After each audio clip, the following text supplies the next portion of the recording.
When a company's just starting out, often when its product is a little more than an idea on a cocktail napkin, it starts collecting what's known as seed funding from investors.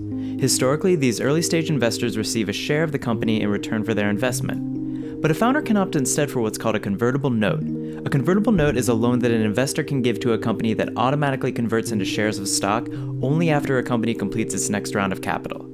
One of the biggest reasons a founder might opt for a convertible note is that it doesn't require them to give away any control of their company before its Series A round of funding. And because a convertible note is a loan, not an investment, it can cut out a lot of complicated and costly paperwork. One of the biggest reasons an investor may agree to a convertible note is that once the company does hit its Series A round, founders will often offer stock to its convertible note holders at a discounted price. Sounds like a win-win for investors and founders, right? Not always. With standard convertible notes, investors receive the same number of shares regardless of whether the company ends up being worth $1 million or $20 million.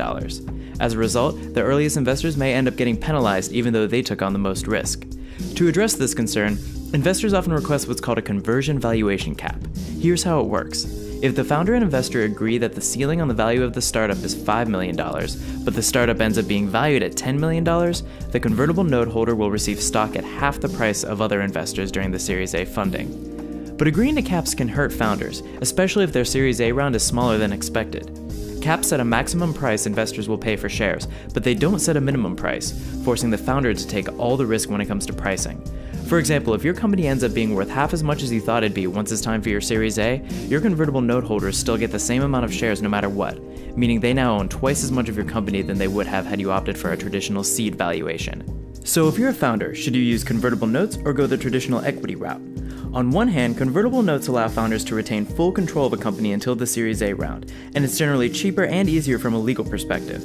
But when caps are used and investors demand valuation maximums but not minimums, it can make a startup wish it had gone the traditional equity pricing route. And if the company never gets to a Series A, it's now stuck with a loan it must repay with interest.